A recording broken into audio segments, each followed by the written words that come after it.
ก่อนที่จะได้บรรยายธรรมวันนี้ก็ขอปรับความเข้าใจแด่ท่านนักปฏิบัติธรรมทั้งหลายคือธรรมะที่นำมาบรรยายทุก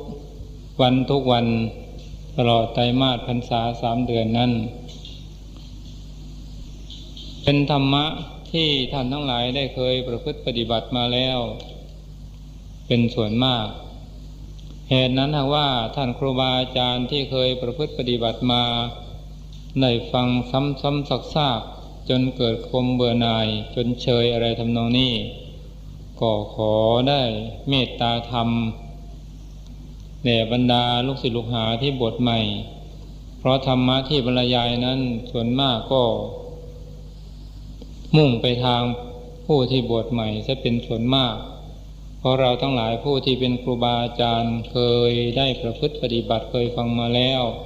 ก็ถือว่าเป็นการสงเคราะห์อนุเคราะห์แก่ลูกศิษย์ลูกหาที่บวชใหม่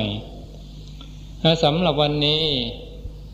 จะได้นำธรรมะเรื่องของหายาก4 ประการมาบรรยายของหายาก4 ประการนั้นคือ 1. มนุษย์สภาโวจะทุลโภการที่จะได้เกิดขึ้นมาเป็นมนุษย์เป็นสิ่งที่ยากนักยากหนาเพราะเหตุอะไรเพราะเหตุว่าการที่จะมาเกิดเป็นมนุษย์ในนั้น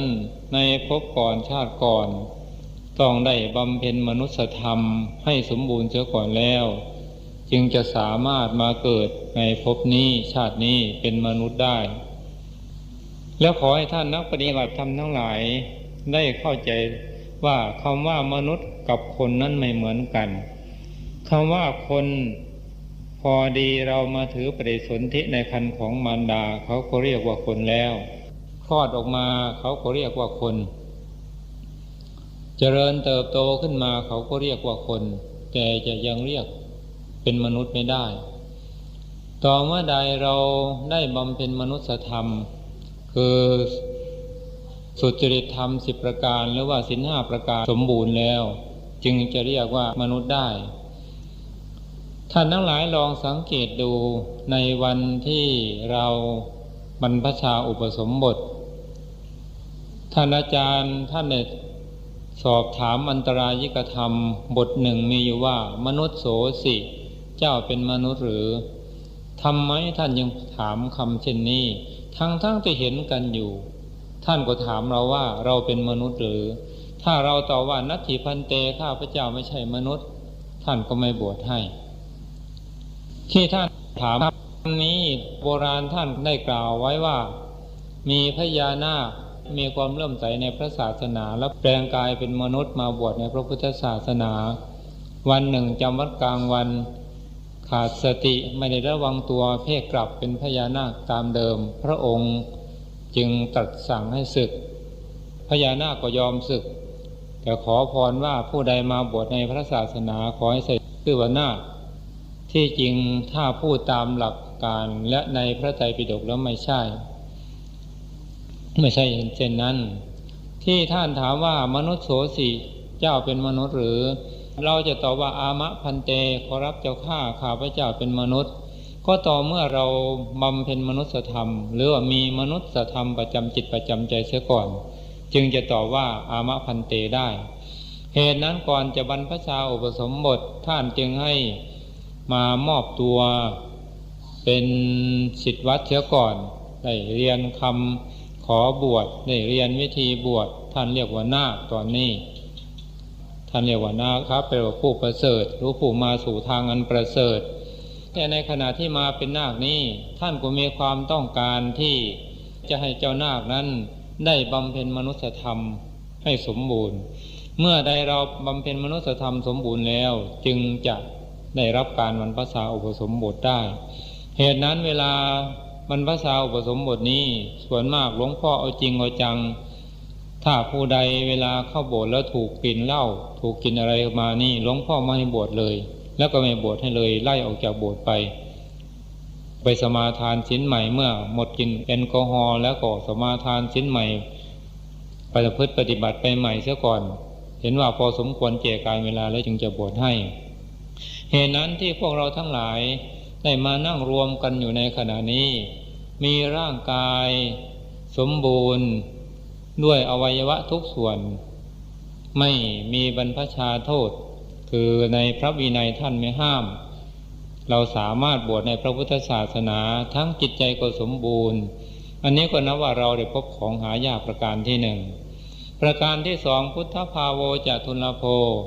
การที่ได้เกิดมาเป็นมนุษย์แล้วจะได้พบพระพุทธศาสนานั้นก็ยากนักยากหนาเพราะเหตุไรเพราะเห็นว่าพระโพธิสัตว์เจ้าแต่ละพระองค์จะได้มาตรัสรู้เป็นพระสัมมาสัมพุทธเจ้านั้น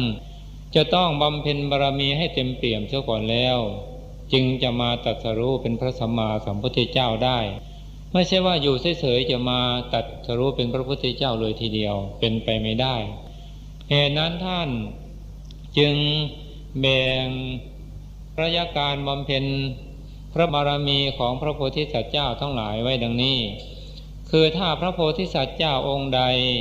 เป็นประเภทปัญญาธิกะคือมีปัญญามากมีปัญญามากกว่าศรัทธาและความเพียรจะต้องบำเพ็ญบารมีอยู่ถึง20 อสงไขยกับแสนกับคือหมายความว่านึกอยู่ในใจว่าจะเป็นพระพุทธเจ้านานถึง7 อสงไขยออกปากปรารถนาเป็นพระพุทธเจ้านานถึง9 อสงไขยนับตั้งแต่วันได้รับรัฐพยากรจากองค์สมเด็จพระสัมมาสัมพุทธเจ้ามาว่าผู้นี้จะได้ตรัสรู้เป็นพระพุทธเจ้าในอนาคตการข้างหน้ามีพระนามว่าอย่างนั้นอย่างนั้นอย่างนั้นตั้งแต่วันนั้นเป็นต้นมาจะต้องบำเพ็ญบารมีอยู่นานถึง4 อสงไขยกับแสนกับรวมทั้งหมดเป็น20 อสงไขยกับแสนกับจึงจะได้ตรัสรู้เป็นพระสัมมาสัมพุทธเจ้าได้เหมือนอย่างพระพุทธเจ้าของเรานี่2พระโพธิสัตว์เจ้าองค์ใดเป็นประเภทศรัทธาธิกะคือมีศรัทธามากกว่าปัญญาและความเพียรจะต้องบำเพ็ญบารมีอยู่ถึง40 อสงไขยคือหมายความว่านึกอยู่ในใจว่าจะเป็นพระพุทธเจ้านานถึง14 อสงไขยออกปากปรารถนาเป็นพระพุทธเจ้านานถึง18 อสงไขยนับตั้งแต่ได้รับรัฐพยากรจากองค์สมเด็จพระสัมมาสัมพุทธเจ้าพระองค์ใดองค์หนึ่งว่าผู้นี้จะได้ตรัสรู้เป็นพระสัมมาสัมพุทธเจ้าในอนาคตการข้างหน้ามีพระนามว่าอย่างนั้นอย่างนั้นนับตั้งแต่วันนั้นเป็นต้นมาจะต้องบำเพ็ญบารมีอยู่นานถึง8 อสงไขยรวมทั้งหมดเป็น40 อสงไขยจึงจะได้ตรัสรู้เป็นพระสัมมาสัมพุทธเจ้าได้3พระโพธิสัตว์เจ้าองค์ใดเป็นประเภทวิริยาธิกะคือยิ่งด้วยความเพียรมีความเพียรมากกว่าศรัทธาและปัญญาจะต้องบำเพ็ญบารมีอยู่นานถึง80 อสงไขยคือนึกอยู่ในใจว่าจะเป็นพระพุทธเจ้านานถึง28 อสงไขยออกปากปรารถนาเป็นพระพุทธเจ้านานถึง36 อสงไขยนับตั้งแต่ได้รับรัฐพยากรจากองค์สมเด็จพระสัมมาสัมพุทธเจ้ามาว่าผู้นี้จะได้ตรัสรู้เป็นพระพุทธเจ้าในอนาคตการข้างหน้านับตั้งแต่วันนั้นเป็นต้นมาจะต้องบำเพ็ญบารมีอยู่นานถึง16 อสงไขยรวมทั้งหมดเป็น80 อสงไขยจึงจะได้ตรัสรู้เป็นพระสัมมาสัมพุทธเจ้าได้และพระโพธิสัตว์เจ้าดังกล่าวมาแล้วนี้ท่านก็แยกเป็น2 ประเภทคือประเภทอนิยตโพธิสัตว์แล้วก็ประเภทนิยตโพธิสัตว์อนิยตโพธิสัตว์นี้ยังมีคติไม่แน่นอนคือยังไม่มีพระพุทธเจ้าองค์ใดองค์หนึ่งพยากรณ์ว่าจะได้เป็นพระพุทธเจ้าในอนาคตการข้างหน้าอย่างโน้นอย่างนี้นี่มีคติยังไม่แน่นอนสามารถเปลี่ยนคำอธิษฐานได้สามารถเปลี่ยนจิตเปลี่ยนใจได้แต่ถ้าประเภทนิยตโพธิสัตว์นั้นมีคติอย่างมั่นคงมีคติอย่างแน่นอนโดยที่ได้รับรัฐพยากรจากสำนักขององค์สมเด็จพระสัมมาสัมพุทธเจ้าแล้วว่าจะได้ตรัสรู้เป็นพระพุทธเจ้าในวันข้างหน้าพระโพธิสัตว์ประเภทนี้เปลี่ยนไม่ได้เพราะอย่างไรเพราะว่าวาจาของพระพุทธเจ้านั้นเป็นพระวาจาสิทธิ์ใครจะมาเปลี่ยนคำพูดของพระพุทธเจ้านั้นเปลี่ยนไม่ได้เมื่อพระองค์ทรงตรัสไว้อย่างไรแล้วก็เป็นอย่างนั้นถ้าพระองค์ทรงตรัสว่าผู้นี้จะได้เป็นพระพุทธเจ้าในวันข้างหน้าผู้นี้จะได้บรรลุเป็นพระอรหันต์ในวันข้างหน้าตัวอย่างพระองค์ทรงพยากรณ์พระอานนท์นี่ว่า ระอานนท์จะได้บรรลุเป็นพระอรหันต์ในวันทำปฐมสังขายนาพระอานนท์ทำความเพียรตลอดคืนยั่งรุ่งก็นึกว่าพระองค์ทรงพยากรณ์ผิดอ่อนจิตอ่อนใจทำความเพียรตลอดคืนยั่งรุ่งเมื่ออ่อนจิตอ่อนใจแล้วก็เอนหลังลงเพื่อจะพักผ่อนหลับนอนในขณะที่เอนหลังลงไปนั้นศีรษะยังไม่จดพื้นยังไม่ได้จดหมอนเลยก็ได้บรรลุเป็นพระอรหันต์อันนี้เป็นอันยืนยันได้ว่าพระวาจาของพระองค์นั้นเป็นพระวาจาสิทธิ์พระองค์ทรงตรัสอย่างไรก็เป็นอย่างนั้นเช่นพระองค์ทรงตรัสว่าพระเจ้าสุปปพุทธะที่ตันทางโคจรบิณฑบาตของพระพุทธเจ้าจะถูกพระธรณีสูบในปราสาท7 ชั้นล่างนับตั้งแต่วันนี้เป็น7 วันจะถูกพระธรณีสูบเมื่อถึงวันที่พระองค์ทรงกำหนดไว้แม้ว่าพระเจ้าสุปปพุทธะจะทำพิธีป้องกันอย่างไรก็ไม่ฟังต้องถูกธรณีสูบจนได้นี่แหละท่านทั้งหลายพระโพธิสัตว์ประเภทนิจจโพธิสัตว์นี้แก้ไขไม่ได้เปลี่ยนแปลงไม่ได้ต้องหน่อยบำเพ็ญบารมีไปจนครบสมบูรณ์แล้วก็เลยตรัสรู้เป็นพระสัมมาสัมพุทธเจ้าแต่วันนี้พวกเราทั้งหลายมานั่งรวมกันอยู่ในสถานที่นี้เราทั้งหลายแม้ว่าจะไม่ได้พบองค์สมเด็จพระสัมมาสัมพุทธเจ้าแต่ว่าเราได้พบพระธรรมวินัยอันเป็นคำสั่งสอนของพระองค์ท่านก็เท่ากับว่าเราได้พบพระพุทธเจ้าเพราะเหตุไรเพราะเหตุว่าก่อนจะปรินิพพานเพียงเล็กน้อยพระองค์ทรงตรัสว่าดูก่อนภิกษุทั้งหลายเมื่อใดเราตถาคตปรินิพพานไปแล้วพระธรรมก็ดีพระวินัยก็ดีที่เราตถาคตได้ตรัสไว้แล้วได้แสดงไว้แล้วนั่นแหละจะเป็นศาสดาของพวกเธอทั้งหลายคือพระองค์ไม่ได้ทรงแต่งตั้งให้ผู้ใดผู้หนึ่งทำหน้าที่แทนพระองค์คือแต่พระองค์ทรงเอาพระธรรมวินัยที่พระองค์ทรงประกาศแล้วตัดไว้แล้วนั่นแหละเป็นศาสดาแทนพระองค์สืบมาจนตราบเท่าถึงทุกวันนี้และบัดนี้พระธรรมวินัยอันเป็นคำสั่งสอนของพระองค์ท่านก็ยังสมบูรณ์ทั้ง 84,000 พระธรรมขันธ์คาถาธรรมเหล่าใดอันเป็นเหตุเป็นปัจจัยให้ผู้ปฏิบัติได้บรรลุอริยมรรคได้ผลเช่นสติปัฏฐาน4สมปัฏฐาน4อิทธิบาท4อินทรีย์5พละ5โพชฌงค์7อริยมรรคมีองค์8ประการก็ยังสมบูรณ์อยู่ทุกประการเหตุนั้นพวกเราทั้งหลายที่ได้มีโอกาสมาบรรพชาอุปสมบทมาบวชในพระศาสนามีโอกาสได้มาเจริญสมถภาวนาและวิปัสสนาภาวนานี้ก็นับว่าเราได้พบของหายากประการที่2 3ปัปปชิตาภาโวจะทุลโภ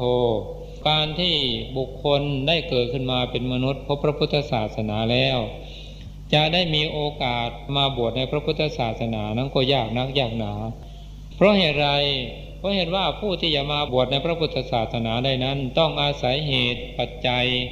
ที่ตนได้สั่งสมอบรมไว้ในภพก่อนชาติก่อนแล้วก็ประกอบด้วยเหตุสิ่งแวดล้อมในปัจจุบันนี้ประกอบกันจึงจะมีโอกาสบวชได้บางท่านมีความประสงค์อยากจะบวชแต่สิ่งแวดล้อมในปัจจุบันไม่เอื้ออำนวยก็บวชไม่ได้หรือบางท่านสิ่งแวดล้อมในปัจจุบันเอื้ออำนวยยินดีที่จะให้บวชแต่เรากลับไม่มีภาษาทัศธาในการที่จะบวชในพระพุทธศาสนาอันนี้ก็บวชไม่ได้แต่พวกเราทั้งหลายที่ได้นั่งรวมกันอยู่นี้นับว่าเราทั้งหลายได้สั่งสมอบรมบุญกุศลไว้ในปุเรกชาติมากจนล้นฟ้าล้นดินจึงได้มีโอกาสมาบวชในพระพุทธศาสนาการมาบวชในพระพุทธศาสนาในขณะนี้ของเราท่านทั้งหลายก็นับว่าเราได้พบของหายากประการที่3ประการที่4วิปัสสนาภาโวจะทุลโภการที่บุคคลเกิดขึ้นมาเป็นมนุษย์พบพระพุทธศาสนาแล้วหรือว่ามีโอกาสได้มาบรรพชาอุปสมบทในพระพุทธศาสนาแล้วจะได้มีโอกาสเจริญวิปัสสนาภาวนานั้นก็เป็นของหาได้ยากท่านทั้งหลายลองนึกดูสิว่ารอบตัวของเราสมมติว่าภายในหมู่บ้านของเรานั้นแหละผู้ที่ได้เจริญวิปัสสนาภาวนานั้นมากน้อยแค่ไหนเพียงไรหรือว่าภายในตำบลของเราผู้ที่ได้เจริญวิปัสสนาภาวนามากน้อยแค่ไหนเพียงไรหรือว่าภายในวัดของเราผู้ได้เจริญวิปัสสนาภาวนามากน้อยแค่ไหนเพียงไรเพราะฉะนั้นการเจริญวิปัสสนาภาวนานี้ท่านยังอุปมาไว้ว่าผู้ที่ได้เจริญวิปัสสนาภาวนานั้นอุปมาเหมือนกันกับเขาโค แต่สำหรับผู้ที่ไม่ได้เจริญวิปัสสนาภาวนานั้นอุปมาเหมือนกับขนโคย่อมมากกว่าเขาโคชั้นใดผู้ที่ไม่ได้เจริญวิปัสสนาภาวนาย่อมมากกว่าผู้ที่ได้เจริญวิปัสสนาเหมือนกันฉันนั้นแต่ว่าบัดนี้พวกเราทั้งหลายซึ่งนั่งรวมกันอยู่ที่นี้แล้วก็ได้มีโอกาสมาเจริญวิปัสสนาภาวนานี้ก็นับว่าเราได้เป็นผู้มีบุญล้นฟ้าล้นดินเป็นผู้ได้พบของหายากประการที่สี่ที่ได้มีโอกาสมาเจริญวิปัสสนาและการเจริญภาวนานั้นมีอยู่สองประการคือหนึ่งสมถภาวนาคือภาวนาเป็นอุบายสงบใจภาวนาประเภทนี้ไม่เกี่ยวกับปัญญาเป็นแต่เพียงว่าต้องการที่จะทำใจให้สงบเป็นอัปปนาสมาธิเท่านั้นอารมณ์ของสมถภาวนาตามที่ท่านกล่าวไว้ในคัมภีร์วิสุทธิมรรคมีอยู่40ประการคือกสิณ10อนุสติ10อสุภะ10พรหมวิหาร4อาหาเรปฏิกูลสัญญา1จตุธาตุววัฏฐาน1อรูปกรรมฐาน4ก็แลในกรรมฐาน40ประการมีนิมิต3อย่างมีภาวนา3อย่างนิมิต3คือปริกรรมนิมิตนิมิตในบริกรรม2อุคหานิมิตนิมิตติดตา3ปฏิภาคานิมิตนิมิตเทียบเคียงปริกรรมนิมิตและอุคหานิมิตทั้งสองอย่างนี้ได้ทั่วไปในกรรมฐานทั้งสิ้นแต่ปฏิภาคานิมิตนั้นได้เฉพาะในกรรมฐาน22ประการคือกสิณ10อสุภะ10กายาคตาสติ1อานาปานสติ1เหล่านี้ย่อมเป็นเหตุเป็นปัจจัยให้ได้ปฏิภาคานิมิตภาวนา3นั้นคือ1ปริกรรมภาวนา2อุปจารภาวนา3อัปปนาภาวนาปริกรรมภาวนานั้นได้ทั่วไปในกรรมฐานทั้งสิ้นอุปจารภาวนานั้นได้เฉพาะในกรรมฐาน10ประการคือพุทธานุสติธัมมานุสติสังฆานุสติศีลานุสติจาคานุสติเทวตานุสติอุปสมานุสติมรณสติอาหาเรปฏิกูลสัญญาจตุธาตุววัฏฐานเหล่านี้ย่อมให้สำเร็จเพียงอุปจารภาวนาและอุปจารสารเท่านั้นไม่ถึงอัปปนาภาวนาเพราะเหตุไรเพราะว่ากรรมฐานเหล่านี้เป็นพระกรรมฐานที่สุขุมละเอียดยิ่งนักไม่ปรากฏชัดได้อันจิตและเจตสิกไม่สามารถแอบสนิทตั้งอยู่ได้นานจึงให้สำเร็จเพียงแค่อุปจารภาวนาหรืออุปจารฌานเท่านั้นส่วนอัปปนาภาวนานั้นได้ในกรรมฐาน30ประการคือกสิณ10อสุภะ10อานาปานสติ1กายาคตาสติ1พรหมวิหาร4อรูปกรรมฐาน4เหล่านี้ย่อมให้สำเร็จตลอดถึงอัปปนาภาวนาเพราะเหตุไรเพราะว่ากรรมฐานเหล่านี้เป็นอารมณ์ปรากฏชัดอันจิตและเจตสิกสามารถแอบสนิทตั้งอยู่ได้นานจึงเป็นเหตุเป็นปัจจัยให้สำเร็จถึงอัปปนาภาวนาก็กรรมฐาน30ประการอันให้สำเร็จถึงอัปปนาภาวนานั้นจะได้มีอานุภาพเสมอกันนั้นหาไม่ได้อสุภะ10กายาคตาสติ1รวม11ประการนี้ให้สำเร็จเพียงรูปาวจรปฐมฌานอย่างเดียวเท่านั้นไม่สามารถจะให้สำเร็จถึงทุติยฌานตติยฌานจตุตฌานเว้นไว้แต่ท่านผู้ใดมีสติปัญญาเมื่อเราเจริญอสุภกรรมฐาน10ประการหรือกายาคตาสติอย่างใดอย่างหนึ่งเมื่อเจริญไปถ้ามีสีที่ปรากฏชัดเจนขึ้นมาเช่นมีสีแดงสีเหลืองสีขาวสีเขียวอย่างนี้ปรากฏขึ้นมาหลังจากนั้นเราเอาสีนั้นมาบริกรรมเป็นกสิณผ่าสีแดงแล้วก็บริกรรมว่าโลหิตังโลหิตังสีแดงร่ำไปถ้าสีขาวก็มาภาวนาว่าโอทาตังขาวเป็นต้นไปก็สามารถให้สำเร็จถึงจตุตฌานได้แต่ถ้าเราบริกรรมเฉพาะอสุภะ10ประการและกายาคตาสติเพียงอย่างเดียวเท่านั้นก็ให้สำเร็จเพียงขั้นปฐมฌานเท่านั้นสำหรับพรหมวิหาร3คือเมตตากรุณามุทิตามีอานุภาพให้สำเร็จตั้งแต่ปฐมฌานถึงจตุตฌานสำหรับอุเบกขาพรหมวิหารมีอานุภาพให้สำเร็จได้แต่เพียงรูปาวจรปัญจมฌานอย่างเดียวเท่านั้นไม่สำเร็จอย่างอื่นสำหรับบรรลุกรรมฐาน4มีอานุภาพ เฉพาะให้ได้แต่อรูปฌานสี่อย่างเดียวคือหมายความว่าอรูปกรรมฐานที่หนึ่งก็ให้สำเร็จรูปฌานที่หนึ่งอรูปกรรมฐานที่สองก็ให้สำเร็จอรูปฌานที่สองอรูปกรรมฐานที่สามก็ให้สำเร็จอรูปฌานที่สามอรูปกรรมฐานที่สี่ก็ให้สำเร็จอรูปฌานที่สี่ให้สำเร็จฌานเฉพาะของใครของมันเท่านั้นกลับกันไม่ได้นับกรรมฐานอันเป็นเหตุให้สำเร็จรูปาวจรฌาน26และให้สำเร็จอรูปาวจรฌาน4จึงรวมเป็นกรรมฐานอันให้สำเร็จอัปปนาภาวนาหรือให้สำเร็จฌาน30ประการ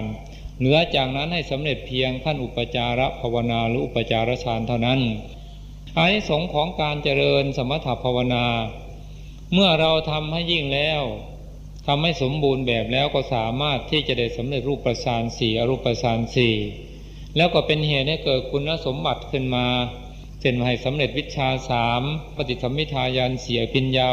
6อันนี้เป็นอานิสงส์ซึ่งเกิดขึ้นจากอานุภาพของการเจริญสมถภาวนา2วิปัสสนาภาวนาการบรรยายนี้ก็บรรยายโดยสังเขปเพราะเวลาของเราก็น้อยนิดเดียววิปัสสนาภาวนาเป็นอุบายเรืองปัญญาคือการเจริญวิปัสสนาภาวนานี้ต้องใช้ปัญญาต้องให้เกิดปัญญาต้องทำให้เกิดปัญญาทันปัจจุบันเห็นรูปเห็นนามเห็นพระไตรลักษณ์เห็นอริยสัจสี่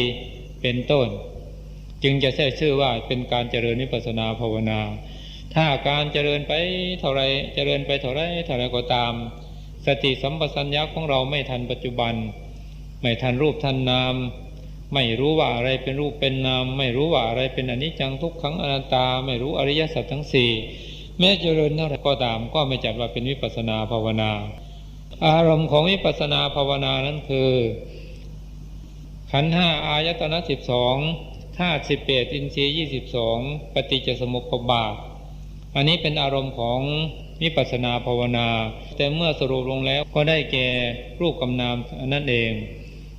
ย่นเข้าในเวลาประพฤติปฏิบัติก็ได้แก่อาการของอาการยุบเป็นต้นนี้เป็นอารมณ์ของวิปัสสนาภาวนาที่การเจริญวิปัสสนาภาวนา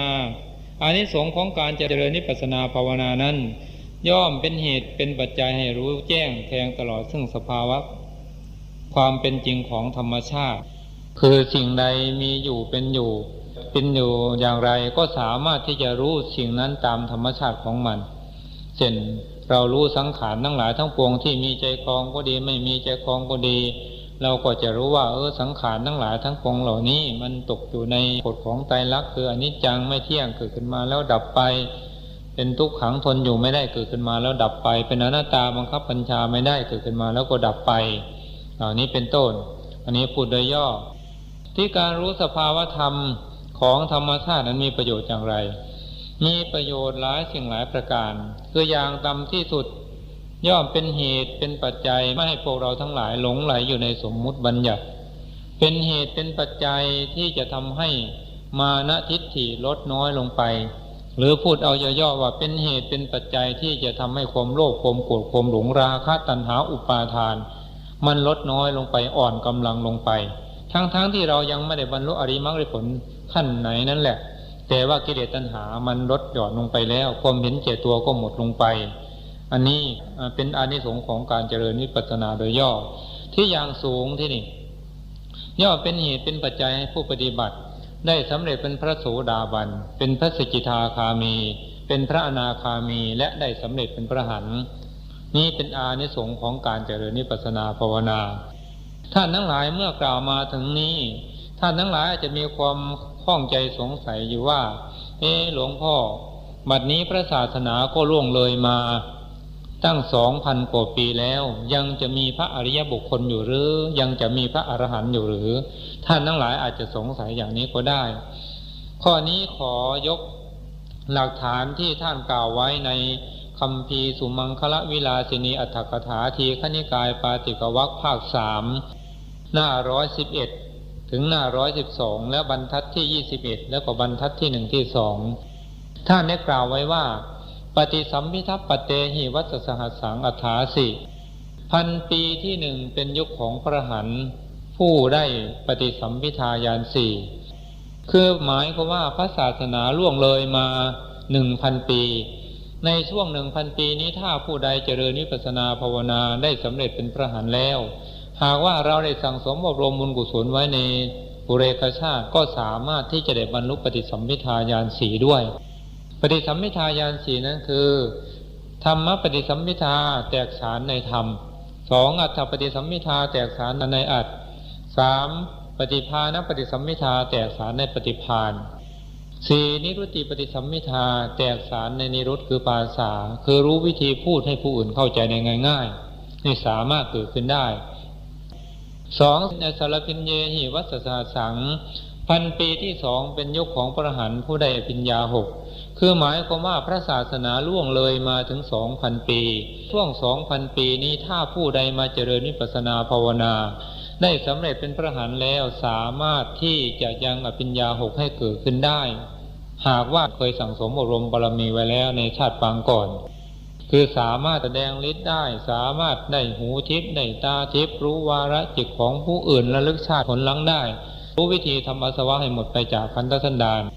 อภิญญาทั้ง6ประการนี้สามารถเกิดขึ้นได้ 3. เตวิเชหิวัสสาสัง1,000 ปีที่ 3เป็นยุคของพระอรหันต์ผู้ได้วิชา 3คือหมายความว่าพระศาสนาล่วงเลยมาถึง 3,000 ปี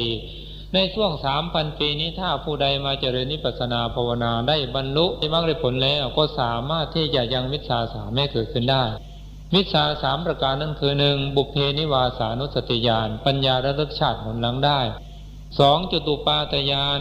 ปัญญารู้จากการเกิดการจุติของบุคคลอื่นหรือสัตว์อื่นคือรู้ว่าผู้นี้เขามาเกิดที่นี้ด้วยบุญกรรมอะไรทำให้เขาอำนวยให้เขามาเกิดในภพนี้ชาตินี้ผู้นี้ตายแล้วเขาไปที่ไหนสามารถที่จะรู้ได้ 3. อาสวัคยญาณปัญญารู้จักทำอาสวะให้สิ้นไปวิชาทั้ง3ประการนี้สามารถที่จะเกิดขึ้นได้แต่ทั้งนี้มีข้อแม้อยู่ว่าต้องได้บำเพ็ญบารมีมาในภพก่อนชาติก่อนแล้วก็ได้ตั้งสัจจปฏิญญาว่าสาธุด้วยอานิสงส์บุญกุศลหรือว่าผลบุญที่ข้าพเจ้าได้สั่งสมอบรมมาในขณะนี้ขอจงเป็นปัจจัยให้ข้าพเจ้าได้สำเร็จวิชา 3ในอนาคตการข้างหน้านั้นเถิดเหมือนดังที่หลวงพ่อพากล่าวคำบูชาและอธิษฐานจิตในวันอาสาฬหปุณมีนั้นว่าด้วยบุญกุศลที่ทำพุทธบูชาในเนื่องในวันอาสาฬหปุณมีครั้งนี้ขอจงเป็นเหตุเป็นปัจจัยให้ได้บรรลุฌานสมาบัติผลสมาบัตินิโรธสมาบัติปาทัคฌานวิชา 3ปฏิสัมภิทาญาณ4ปัญญา 6อตีตังสยานปัจจุปนังสยานอนาคตังสยานมโนมยิทธิอย่างนี้เรียกว่าเราได้สั่งสมอบรมบารมีไว้ถ้าว่าในภพก่อนชาติก่อนเราได้เคยตั้งสัจจะอธิษฐานไว้อย่างนี้อย่างใดอย่างหนึ่งก็ได้ก็สามารถที่จะเกิดขึ้นได้แต่ถ้าว่าเราทำมาแล้วในภพก่อนชาติก่อนไม่เคยอธิษฐานไว้เลยก็ไม่สามารถที่จะเกิดขึ้นได้อันนี้ขึ้นอยู่ที่บุญกุศลที่เราสั่งสมอบรมไว้ 4. สุขาวิปัสสเกหิวัสสาสัง1,000 ปีที่ 4เป็นยุคของพระอรหันต์ผู้สุขวิปัสสกะคือหมายความว่าพระศาสนาล่วงเลยมาถึง 4,000 ปีในช่วง 4,000 ปีนี้ผู้ใดมาเจริญวิปัสสนาภาวนาได้สำเร็จเป็นพระอรหันต์แล้วก็สำเร็จโดยแห้งแล้งไม่มีคุณสมบัติอย่างใดอย่างหนึ่งที่กล่าวมาข้างต้นนั้นเกิดขึ้นได้เป็นแต่เพียงทำลายความโลภความโกรธความหลงราคะตัณหาอุปาทานให้หมดไปจากขันธสันดานเท่านั้นเรียกว่าบรรลุโดยแห้งแล้งไม่มีคุณสมบัติเราจะไปเทศไปสอนผู้ใดที่ไหนอย่างไรก็ต้องท่องตาเปียกตาแฉะจึงจะได้แล้วเราท่องอยู่ต้อง10 วัน15 วันหรือเดือนหนึ่งมาเทศยังไม่ถึง30 นาทีแล้วก็จบแล้วนี่ประเภทสุขวิปัสสกะ5. ปาติโมกข์เขหิวัสสาสัง1,000 ปีที่ 5เป็นยุคของพระโสดาบันพระสกิทาคามีและพระอนาคามีหมายความว่าพระศาสนาล่วงเลยมาถึง 5,000 ปีในช่วง 5,000 ปีนี้แม้ว่าเราจะทำความเพียรเรี่ยวแรงสักปานใดก็ตามก็ไม่สามารถที่จะได้บรรลุเป็นพระอรหันต์เป็นแต่เพียงว่าให้สำเร็จเป็นพระโสดาบันพระสกิทาคามีและพระอนาคามีเท่านั้นตามที่กล่าวมาทั้งหมดนี้มีหลักฐานกล่าวไว้ในคัมภีร์สุมังคลาวิลาสินีอัตถกถาทีฆนิกายปาติกวรรคภาค 3หน้า111ถึง112และบรรทัดที่21แล้วก็บรรทัดที่1ที่2 ท่านกล่าวไว้เป็นหลักฐานอย่างนี้เหตุนั้นก็ขอให้ท่านนักปฏิบัติธรรมทั้งหลายอย่าได้ชะล่าใจตามตำรับตำราในหนังสือที่เขาแต่งขายวางขายตามแผงขายหนังสือสนามหลวงบ้างตามร้านขายหนังสือที่อำเภอโน้นบ้างที่จังหวัดนี้บ้างอันนั้นเป็นการแต่งขึ้นมาโดยที่ไม่เข้าใจถ่องแท้ในเนื้อหาสาระของธรรมะไม่ได้อ่านพระไตรปิฎกมาโดยถ่องแท้ถ้าว่าเราอ่านพระไตรปิฎกมาจะรู้ทันทีทีนี้เราจะเชื่ออย่างไรเราจะเชื่อคนแต่งหนังสือขายหรือจะเชื่อตำรับตำราที่กล่าวไว้ในพระไตรปิฎกเราก็ต้องเชื่อตามที่กล่าวไว้ในพระไตรปิฎกเพราะพระไตรปิฎกนั้นเป็นที่บรรจุคำสอนขององค์สมเด็จพระสัมมาสัมพุทธเจ้าธรรมะที่พระองค์ทรงตรัสไว้ 84,000 ข้อหรือ 84,000 พระธรรมขันธ์รวมอยู่ในลงในพระไตรปิฎกทั้งหมดก็เหตุนั้นขอให้ท่านทั้งหลายหากว่าเคยเข้าใจผิดมาก็ขอได้กลับจิตกลับใจใหม่ซะแล้วก็ขอพูดโดยตรงว่าสำหรับผลของการประพฤติปฏิบัตินั้นหากว่าเราตั้งอกตั้งใจประพฤติปฏิบัติอยู่ผลก็ย่อมมีอยู่เป็นธรรมดาเหมือนกันกับเราปลูกต้นไม้ถ้าเราตั้งอกตั้งใจปลูกตั้งอกตั้งใจพรวนดินใส่ปุ๋ยรดน้ำกำจัดศัตรูพืชมันก็สามารถผลิดอกออกผลมาให้เราชมได้ข้อนี้ชั้นใดการประพฤติปฏิบัติธรรมก็ดีหากว่าเรามีศรัทธาจริงมีความเป็นจริงตั้งอกตั้งใจประพฤติปฏิบัติจริงผลก็ย่อมตามมาเป็นธรรมดาเพราะว่าธรรมดามันเป็นมาอย่างนี้เหตุนั้นก็ขออย่าไปเข้าใจตามคนทั้งหลายเขาแต่งตำรับตำราปรำปรามาแล้วก็ไปเชื่อเขาอย่างที่เขาพูดกันมาในสำนักโน้นว่าอย่างนั้นสำนักนั้นว่าอย่างนี้สำนักนั้น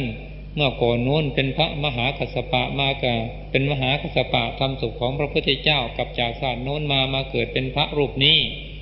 หรือว่าผู้นี้เมื่อก่อนโน้นเคยเป็นพระสารีบุตรกลับจากศาสตร์พระสารีบุตรมาเกิดเป็นผู้นี้อะไรทำนองนี้เราฟังแล้วก็หมดไม่จำเป็นต้องอ่านหนังสือเล่มนั้นอีกต่อไปเพราะว่านอกจากจะรู้ลีลาการเขียนหนังสือหรือการแต่งหนังสือของเขาเท่านั้นเพราะว่าเมื่อสำเร็จเป็นพระอรหันต์แล้วจะกลับชาติมาเกิดอีกเป็นไปไม่ได้ขัดต่อหลักความจริงที่พระองค์ทรงตรัสไว้เหตุนั้นเราจะเชื่ออะไรต้องใช้ศรัทธาญาณสัมปยุตคือต้องใช้ศรัทธาที่ประกอบด้วยปัญญาอย่าได้เป็นศรัทธาที่โมกเชื่ออย่างงมงายต่อไปการเจริญภาวนาที่นี่การเจริญภาวนาที่ทำกันอยู่ในทุกวันนี้ทั้งในประเทศทั้งที่ต่างประเทศไม่เหมือนกันคือบางสำนักก็ใช้คำภาวนาอย่างหนึ่งบางสำนักก็ใช้คำภาวนาอย่างหนึ่งทั้งนี้ขึ้นอยู่ที่กุศโลบายของครูบาอาจารย์ท่านผู้สอนคือบางสำนักจะภาวนาว่าพุทโธพุทโธสองบางสำนักภาวนาว่าสัมมาอรหังสัมมาอรหังสามบางสำนักภาวนาว่าสัมพุทโธสัมพุทโธสี่บางสำนักภาวนาว่าอิติปิโสภควาอิติปิโสภควาห้าบางสำนักหายใจเข้าภาวนาว่าพุทธหายใจออกภาวนาว่าโธหกบางสำนักหายใจเข้าภาวนาว่าพุทโธหายใจออกภาวนาว่าพุทโธเจ็ดบางสำนักหายใจเข้าภาวนาว่านะมะพัทธะนะมะพัทธะแปดบางสำนักภาวนาว่ารู้หนอรู้หนอเก้าบางสำนักภาวนาว่านั่งหนอถูกหนอสิบบางสำนักภาวนาว่าถูกหนอถูกหนอ11บางสำนักภาวนาว่ากระทบหนอกระทบหนอ12บางสำนักภาวนาว่าพองหนอยุบหนอ13บางสำนักภาวนาว่านั่งเป็นรูปรู้เป็นนาม14บางสำนักภาวนาว่าไหวนิ่งไหวนิ่ง15บางสำนักยกมือไปยกมือมาภาวนาว่าเกิดดับเกิดดับ16บางสำนักหายใจเข้าหายใจออกกำหนดรู้เฉยๆไม่ต้องภาวนาว่ากระไร17บางสำนักภาวนาว่านะมะพัทธะนะมะพัทธะที่นี่การเดินจงกรมก็ไม่เหมือนกันบางสำนักเวลาเดินจงกรมภาวนาว่าขวาย่างหนอซ้ายย่างหนอสองบางสำนักเวลาเดินจงกรมเวลาขวาย่างภาวนาว่าพุทโธซ้ายย่างภาวนาว่าพุทโธสามบางสำนักภาวนาว่าก้าวหนอก้าวหนอสี่บางสำนักภาวนาว่าก้าวเป็นรูปรู้เป็นนามห้าบางสำนักภาวนาว่าย่างหนอย่างหนอหกบางสำนักภาวนาว่ายกย่างเหยียบ7บางสำนักภาวนาว่ารู้หนอรู้หนอ8บางสำนักภาวนาว่าเกิดดับเกิดดับ 9บางสำนักภาวนาว่าไว้นิ่งไว้นิ่ง10บางสำนักกำหนดรู้เฉยๆไม่ต้องภาวนาว่าอะไรเวลาเดินโยกม11บางสำนักเวลาเดินโยกมภาวนาว่าไว้นิ่งไว้นิ่งทีนี้การที่กล่าวมาทั้งหมดนี้สำนักไหนผิดสำนักไหนถูกด้วยกันทั้งนั้นไม่มีสำนักไหนผิดเลยคือหมายความว่าถ้าการภาวนานั้นเราภาวนาต้องการที่จะทำจิตให้ของเราสงบเป็นสมาธิเป็นอุปจารสมาธิเป็นอัปปนาสมาธิเป็นฌานก็ถูกแบบสมถภาวนาหรือสมถกรรมฐานแต่ถ้าเราภาวนาหรือบริกรรมเพื่อจะทำให้เกิดปัญญาเพื่อจะให้รู้แจ้งถึงสภาวะธรรมหรือสิ่งที่ตนภาวนานั้นเช่นเราภาวนาพองขึ้นมาภาวนาพุทโธยุบลงไปภาวนาพุทโธก็ดีพองขึ้นมาภาวนาพองน้อก็ดียุบลงไปภาวนาว่ายุบน้อก็ดีเราต้องการจะรู้ว่าต้นพองเป็นอย่างไรกลางพองเป็นอย่างไรสุดพองเป็นอย่างไรต้นยุบเป็นอย่างไรกลางยุบเป็นอย่างไรสุดยุบเป็นอย่างไรเราสำเนียกในใจให้รู้สภาวะความเป็นจริงในอารมณ์ของกรรมฐานที่ตนบริกรรมและตนภาวนานั้นก็ถูกแบบวิปัสสนากรรมฐานทีนี้การเจริญพระกรรมฐานนั้นถ้าว่าเราใช้เพียงขั้นบริกรรมก็เป็นสมถะภาวนาหรือสมถกรรมฐานคือใช้แต่เป็นเพียงบริกรรมว่าพุทโธพุทโธพุทโธหรือพองน้อยุบน้อพองน้อยุบน้อไปเรื่อยๆไม่เกี่ยวด้วยปัญญาเป็นแต่เพียงจะทำใจให้สงบเป็นอัปปนาสมาธิถ้าเราใช้เพียงขั้นบริกรรมอย่างนี้ก็ถูกแบบสมถภาวนาแต่ถ้าเราใช้พิธีกำหนดนี่เรากำหนดเช่นว่าเวลายกเท้าขึ้นไปขวาย่างน้อเริ่มยกเป็นอย่างไรก้าวเป็นอย่างไรเวียงลงเป็นอย่างไรเวลาเหยียบเป็นอย่างไรขาไหนหนักขาไหนเบาเรารู้กำหนดอาการพองอาการยุบต้นพองกลางพองสุดพองเป็นอย่างไรต้นยุบกลางยุบสุดยุบเป็นอย่างไรเรากำหนดรู้อาการของมันถ้าใช้วิธีกำหนดอย่างนี้ก็ถูกแบบวิปัสสนาภาวนาหรือวิปัสสนากรรมฐาน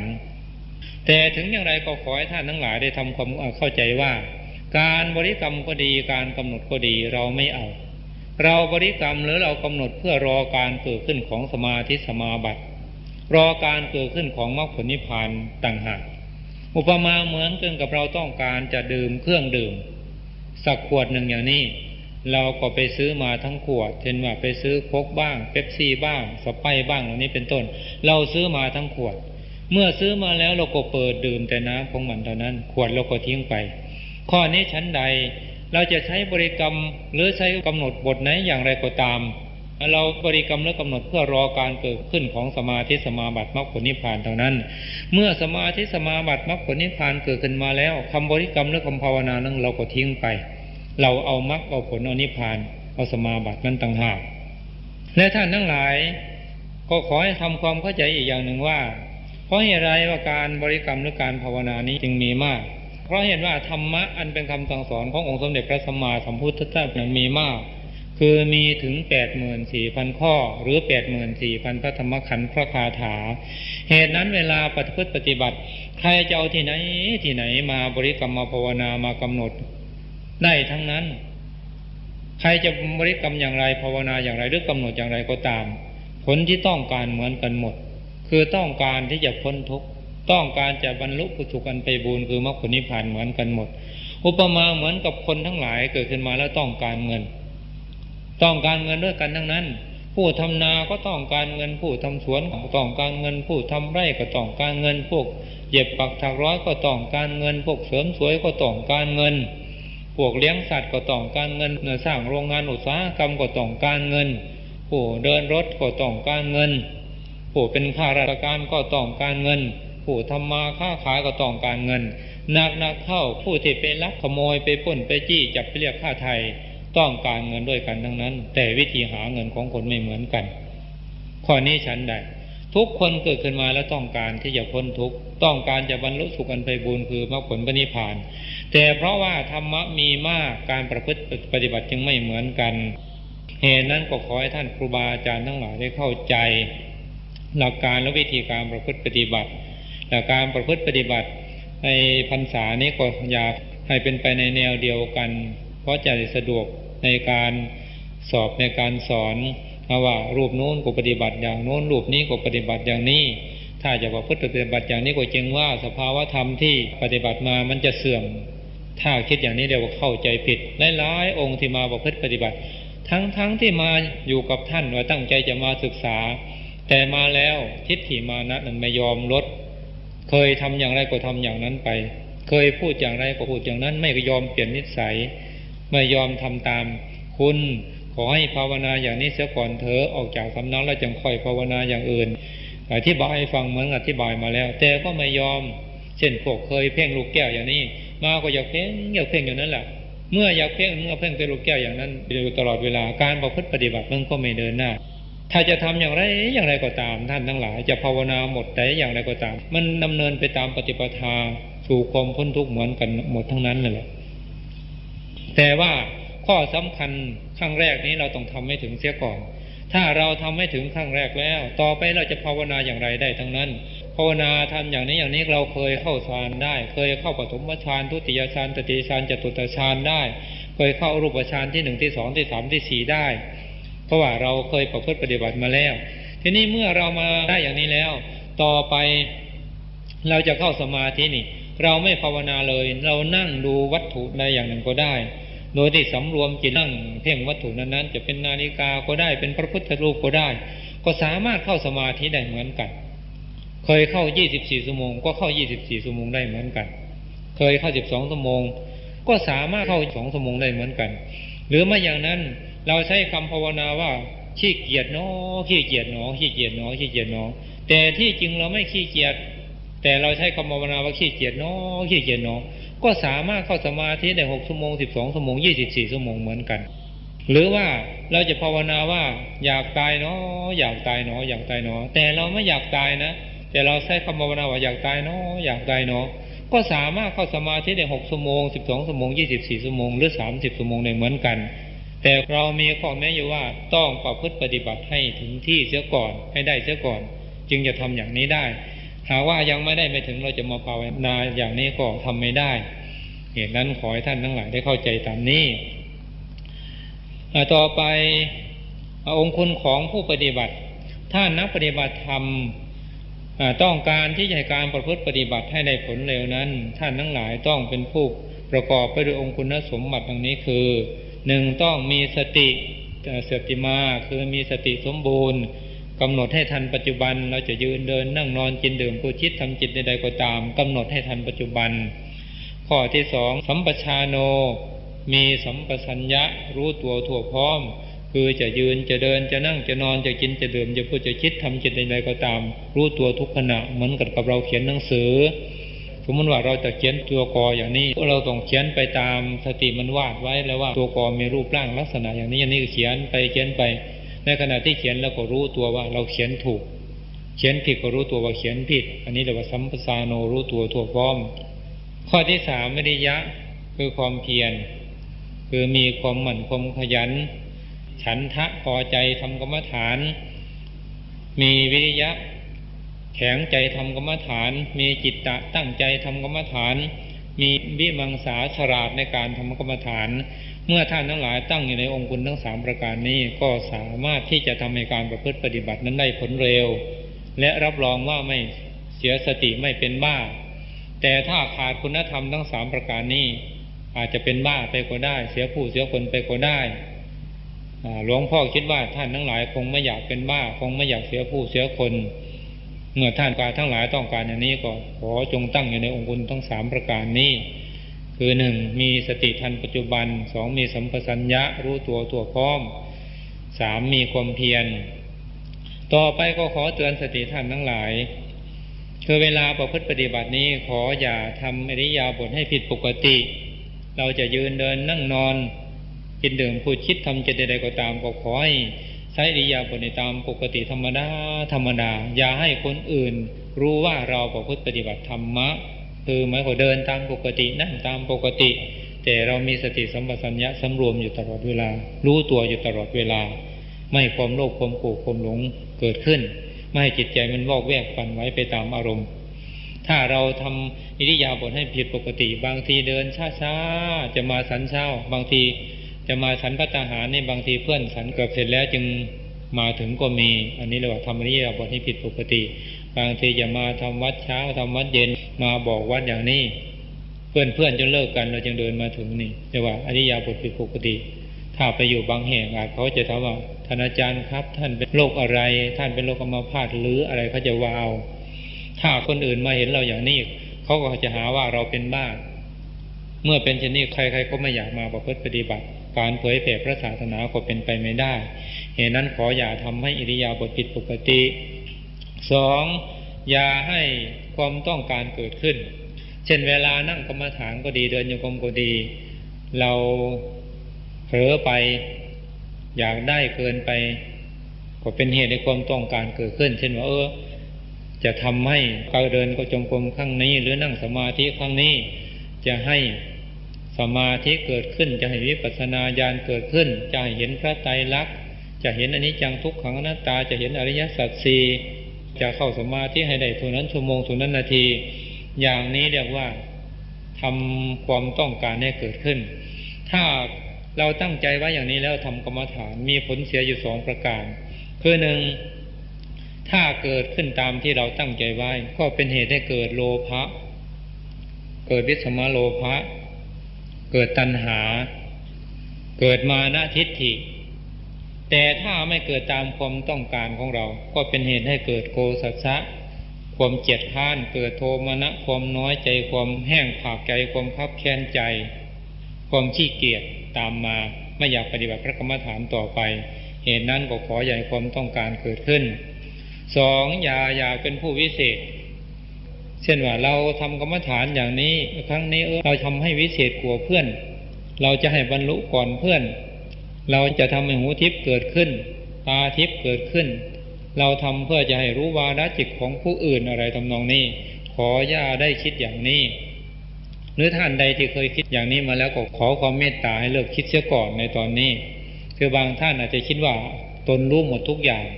ครูบาอาจารย์คิดอย่างนั้นก็รู้ครูบาอาจารย์คิดอย่างนี้ก็รู้หรือท่านองค์นั้นคิดอย่างนั้นก็รู้ท่านองค์นี้คิดอย่างนี้ก็รู้ท่านองค์นั้นประพฤติปฏิบัติไปเป็นอย่างนั้นท่านองค์นั้นประพฤติปฏิบัติเป็นอย่างนี้ขอร้องถ้ามีความคิดอยู่อย่างนี้ในตัวหรือว่าเคยคิดอย่างนี้มาแล้วขอร้องอย่าเพิ่งคิดบางทีความคิดนั้นมันไม่ตรงกับเป้าหมายมันไม่ตรงกับความจริงเกิดเป็นวิปลาสขึ้นมาการปฏิทำให้เสียผู้เสียคนขึ้นมาถ้าเกิดวิปลาสแล้วก็เป็นบ้าอย่างเดียวเขาเรียกว่ากรรมฐานเป็นบ้าถ้าใครคิดอย่างนี้ส่วนมากเป็นบ้าถึงไม่เป็นบ้าทั้งที่ก็เป็นบ้าไปแล้วถึง 90%ถ้ายังไม่ได้เข้าโรงพยาบาลก็เป็นบ้าไปแล้ว 90%ถ้าคิดเหมือนที่อย่างหลวงพ่อว่ามาหลวงพ่อนี่เป็นอย่างนั้นอย่างนั้นได้สำเร็จขั้นนั้นแล้วหรือว่าหลวงพ่อยังไม่ได้สำเร็จอะไรเลยมีหนำซ้ำยังต้องอาบัติอย่างนั้นอย่างนั้นหรือผู้นั้นต้องอาบัติอย่างนั้นผู้นี้ต้องอาบัติอย่างนี้ผู้นี้ได้รับสำเร็จคุณสมบัติขั้นนั้นอะไรทำนองนี้เราพยากรณ์แต่เราคนเดียวมันผิดพลาดได้ไม่ตรงกับความหมายถ้าใครคิดอย่างนี้เวลาปฏิบัติกรรมฐานอยู่ก็แสดงว่าเป็นบ้าไปแล้ว 90%เหตุนั้นถ้าท่านผู้ใดคิดอย่างนี้ก็ขอร้องให้เลิกคิดเสียก่อนแต่เมื่อประพฤติปฏิบัติพระกรรมฐานจบแล้วจะคิดอย่างไรหลวงพ่อไม่ว่าปล่อยให้เป็นอิสระแต่ถ้าเวลาปฏิบัติอยู่นี้หากเกิดความคิดนี้เกิดขึ้นมาลำบากที่จะพาเข้าโรงพยาบาลภาษีเพราะว่าเคยเอาเข้าโรงพยาบาลบ่อยๆถ้าใครอยากเป็นผู้วิเศษหรือถือว่าตนเป็นผู้วิเศษแล้วปฏิบัติพระกรรมฐาน100 ทั้ง 100เสียคนไปเลยมาปฏิบัติ10 คนก็เสีย10 คนมาปฏิบัติ2 คนก็เสีย2 คนมาปฏิบัติคนเดียวก็เสียคนเดียวถ้าใครอยากเป็นผู้พิเศษข้อนี้มีตัวอย่างเป็นมาหลายคนแล้วเท่าที่หลวงพ่อได้สอนกรรมฐานมาตั้งแต่พ.ศ. 2515มาถึงป่านนี้ท่านทั้งหลายลองคิดดูว่ามีคนมาปฏิบัตินั้นปีหนึ่งไม่ใช่น้อยรวมแล้วหลายพันคนตลอดทั้งปีทีนี้เมื่อเป็นเช่นนี้เราก็สามารถที่จะรู้ว่าการประพฤติปฏิบัติเป็นอย่างไรเวลามาประพฤติปฏิบัติลูกศิษย์ลูกหาเป็นอย่างไรเหตุนั้นก็ขอให้ท่านทั้งหลายเปลี่ยนความคิดนี้เสียอย่าได้คิดเหมือนอย่างที่กล่าวมาแล้วข้างต้นเอาล่ะท่านครูบาอาจารย์ตลอดถึงท่านนักปฏิบัติธรรมทั้งหลายเท่าที่หลวงพ่อได้บรรยายธรรมะมาก็เป็นเวลาเกือบ1 ชั่วโมงเห็นว่าพอสมควรเจเวลาจึงขอยุติในท้ายที่สุดนี้ด้วยอานุภาพคุณพระพุทธเจ้าพระธรรมประสงค์บารมีธรรมที่ท่านทั้งหลายได้สั่งสมอบรมมาพร้อมทั้งอำนาจบารมีธรรมที่หลวงพ่อได้สั่งสมอบรมมาตั้งแต่ปุเรกชาติข ขอจงได้เป็นตบะเดชะเป็นพละวะปัจจัยท่านทั้งหลายมีสุขภาพพลานามัยสมบูรณ์ปราศจากโรคภัยไข้เจ็บทั้งหลายทั้งปวงให้มีโอกาสได้ประพฤติปฏิบัติธรรมะเต็มที่ขอให้ท่านทั้งหลายเป็นผู้มีสติมีสัมปชัญญะมีความเพียรมีสมาธิมีศรัทธามีปัญญาสมบูรณ์ได้บรรลุฌานสมาบัติผลสมาบัตินิโรธสมาบัติปาทัคคฌานวิชาสามปฏิสัมภิทาญาณสี่ปัญญาหกอตีตังสยานปัจจุปนังสยานอนาคตังสยานมโนมยิทธิได้สำเร็จเป็นพระโสดาบันพระสกิทาคามีพระอนาคามีได้สำเร็จเป็นพระอรหันต์ตามบุญญาธิการที่ท่านทั้งหลายได้สั่งสมอบรมมาก่อนที่ท่านทั้งหลายจะออกจากห้องกรรมฐานแห่งนี้ไปจงทุกท่านเถิดแผ่เมตตาพร้อมกันอหังสุขิโตโหมิขอให้ข้าพเจ้าจงถึงสุขนิราชทุกข์ไม่มีเวรไม่มีภัยไม่มีความเบียดเบียนไม่มีความเดือดร้อนไม่มีความลำบากมีความสุขรักษาตนอยู่เถิดสัพเพสัตตาสัตว์ทั้งหลายทั้งปวงจงเป็นผู้ไม่มีเวรไม่มีภัยไม่มีความเบียดเบียนไม่มีความเดือดร้อนไม่มีความลำบากมีความสุขรักษาตนอยู่เถิดขอเดชะตั้งจิตอุทิศผลบุญกุศลนี้แผ่ไปให้ไพศาลถึงบิดามารดาครูอาจารย์ทั้งปู่ย่าตายายและลูกหลานทั้งญาติมิตรและคนเคยร่วมรักสมัครใคร่ทั้งทหารตำรวจตัวแทนไทยทั้งเจ้ากรรมนายเวรและเทวันมีพระอินทร์พระพรหมพระยมพระการข้าจตุโลกบาลทั้งสี่พระภูมิเจ้าที่เจ้ากรุงพาลีพระนางธรณีพระเพลิงพระพายตลอดถึงสรรพสัตว์ทั้งหลายขอให้มีส่วนได้ในกุศลผลของฉันสำหรับเราท่านทั้งหลายที่มันปฏิบัติพระวิปัสสนาขอให้พาได้พบประสบสีได้บรรลุมรรคผลนิพพานของญาณมุนีในชาตินี้มีผลทุกคนเถิดก่อนที่จะได้